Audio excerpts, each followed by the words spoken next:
Class 7th subject Sanskrit. सुप्रभात बच्चों, आज हम आप लोग को पाठ 13 पढ़ाएंगे। पाठ का नाम है भोजनम शरीर रक्षकम। तो शुरू करते हैं। शरीरम अन्नमय कोशः कथ्यते।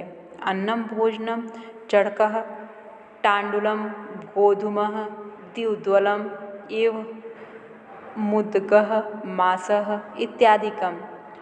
कुष्माण्डकः कर्कटी अलाबू मूलिका आम्रम इक्षुदण्डं कदलीफलम् इत्यादिकं शाकफलम् अस्ति।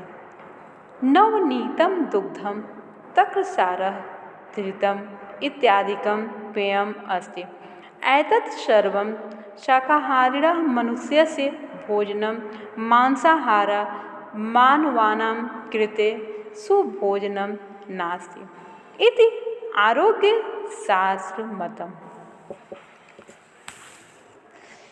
भोजन शास्त्र निष्कर्षे उक्तं यत् शाकाहारी मनुष्यः दीर्घायुः भवति। मांसाहारिणः जीवनम् अल्पतरम्। बालकाः मिष्टान्नं रुचिपूर्वकं खादन्ति।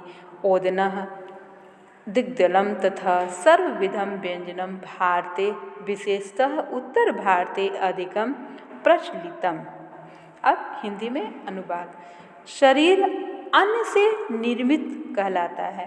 अन्न रूपी भोजन है चना चावल गेहूँ दाल जौ मूंग उड़द इत्यादि।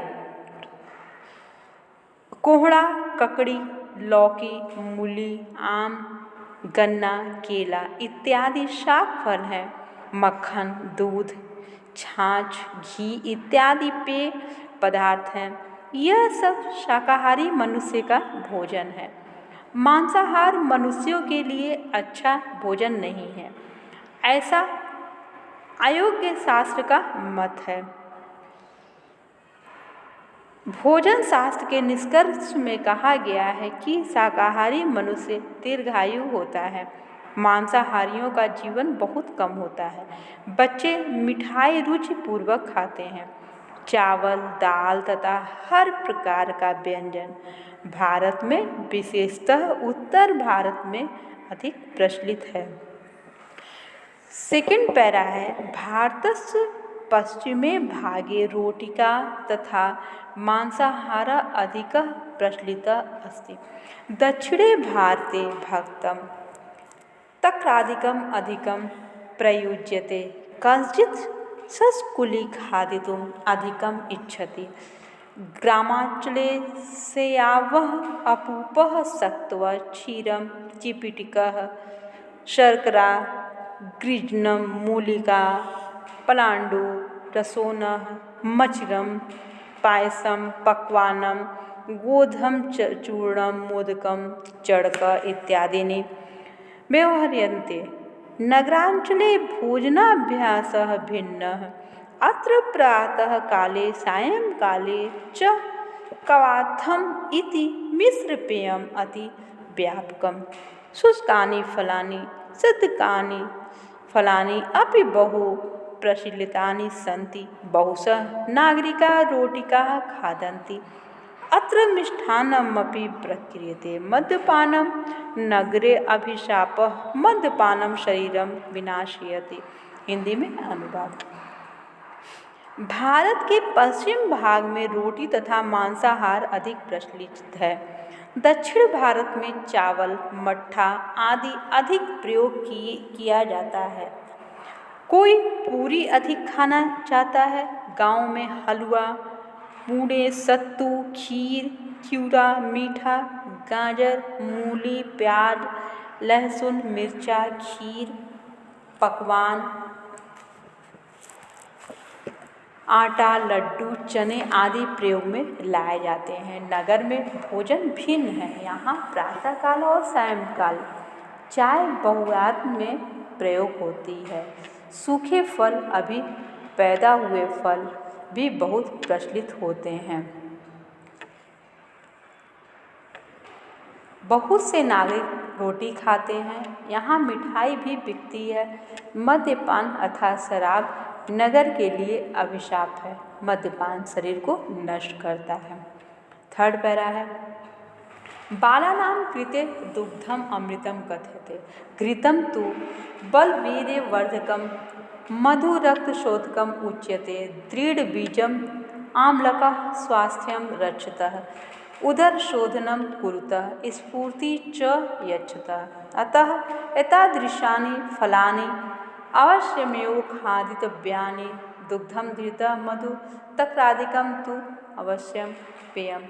स्वस्थे निरोग शरीरे अकुंठितं मस्तिष्कं तिष्ठति। आरोग्य युक्ते मस्तिष्के सुबुद्धि मेधा सुचिंतनं च समागच्छन्ति। वेदेषु ऋषयः सर्वदेव ईश्वरं प्रार्थयति सुबुद्धि देहि शेषं सर्वं वयं स्वमेव साधयिष्यामः। कृष्णाय यजुर्वेदः मंत्रः अस्ति सह मेण्ट्रो मेधया स्फुरतो ततो मे क्षेमावह। अर्थात हे इंद्र त्वं मां मेधायुक्तं कुरु, मेधा सहायेन अहं सर्वश्रियं प्राप्तुं समर्थः भविष्यामि। अतः मम मेधा विस्तारं कुरु। महां मेधा महात्म्यं देहि मम कृते सर्वविधम मेधा, ऐसा प्रार्थना। हिंदी में अनुवाद, बच्चों के लिए दूध अमृत कहा जाता है, घी तो बलवीर्य वर्धक है, शहद रक्त को शुद्ध करने वाला कहा जाता है, अमरूद और आंवला स्वास्थ्य की रक्षा करते हैं, पेट साफ करते हैं और स्फूर्ति देते हैं। इसलिए ऐसे फल अवश्य ही खाने चाहिए। दूध, घी, शहद, मट्ठा आदि तो अवश्य पीने चाहिए। स्वस्थ निरोग शरीर में अकुंठित मस्तिष्क में सुबुद्धि मेधा और सुचिंतन आते हैं। वेदों में ऋषि हमेशा प्रार्थना करते हैं सुबुद्धि दो, शेष सब हम स्वयं ही पूरा कर लेंगे। कृष्ण यजुर्वेद में मंत्र है, हे इंद्र तुम मुझे मेधा युक्त करो, मेधा की सहायता से मैं सब ऐश्वर्य पाने में समर्थ हो जाऊंगा, इसलिए मुझे मेधा का विस्तार करो, मुझे मेधा महात्म्य दो, मेरे लिए सब प्रकार से मेधा ही यह प्रार्थना है। लास्ट पैरा है, कथ्यते च शरीर माध्यम खलु धर्म साधनम धर्मार्थ काम मोक्षणाम आरोग्यम मूलम उत्तमम न च व्याधि समो रिपु न नक्तम दधि भोजित हित भूकम मित भूकम शाक भूकम भोजन शास्त्राणाम सर्वानुसंधानाम निष्कर्ष इति वचनम आजीवनम पालनीयम। हिंदी में अनुवाद और कहा जाता है कि निश्चित ही स्वस्थ शरीर धर्म को प्राप्त करने का साधन है। धर्म अर्थ काम और मोक्ष की प्राप्ति का मूल रोग रहित स्वस्थ शरीर है और व्याधि अर्थात बीमारी के समान शत्रु नहीं है। रात में दही नहीं खाना चाहिए, हितकारी उचित मात्रा में खाना और साग सब्जी खाना भोजन शास्त्रों का अच्छी प्रकार से अनुसंधान किया हुआ निष्कर्ष है। ऐसे वचन को हमें आजीवन पालन करना चाहिए। तो बच्चों इस पाठ में आप लोग शब्द अर्थ कॉपी में कर लीजिएगा। धन्यवाद।